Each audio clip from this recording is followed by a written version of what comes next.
पर्वतराज हिमालय के घर पुत्री के रूप में जन्म लेने के बाद आदि शक्ति पार्वती ने पति रूप में शिव भगवान को प्राप्त करने के लिए कठोर तपस्या की थी। तपस्या करते समय सभी प्राकृतिक आपदाओं को झेलने के कारण धूल, मिट्टी, सर्दी, गर्मी, बरसात आदि से इनका शरीर काला पड़ गया था। लेकिन तपस्या से प्रसन्न होकर भगवान शिव ने इनके शरीर को गंगा के पवित्र जल से धोकर कांतिमय बना दिया। इनका रूप गौरवर्ण हो गया था, इसलिए पार्वती माँ महागौरी के नाम से जानी जाने लगी। इस प्रकार महागौरी माँ पार्वती का ही एक रूप है। एक दूसरी कथा के अनुसार कालरात्रि के रूप में सभी राक्षसों को मारने के बाद जब देवी पार्वती के पति महादेव ने उन्हें काली कहकर चिढ़ाया था, तो उत्तेजित होकर पार्वती जी ने अपनी निष्पक्ष त्वचा को पाने के लिए कई दिनों तक कड़ी तपस्या की और ब्रह्मा जी को अर्घ्य दिया।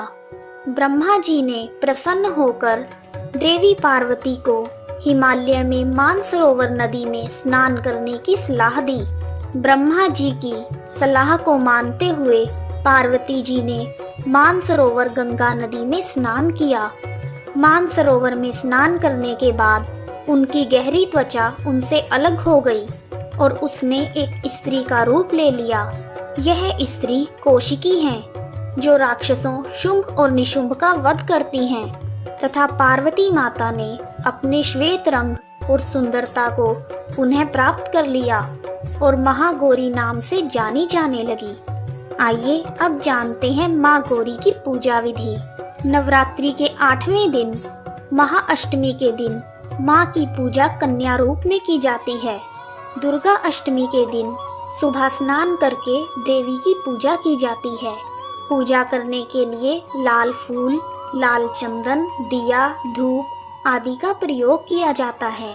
महाअष्टमी के दिन देवी को उबले हुए काले चने, हलवा, पूड़ी तथा कच्चे नारियल का प्रसाद चढ़ाया जाता है। उसके बाद 9 कन्याओं तथा एक लड़के की पूजा करके प्रसाद खिलाया जाता है। 9 कन्याएं देवी के 9 रूपों का प्रतीक मानी जाती हैं और लड़के को लांगूर के रूप में माना जाता है। बहुत से भक्त इस दिन महागौरी को प्रसन्न करने के लिए यज्ञ, हवन आदि भी करते हैं।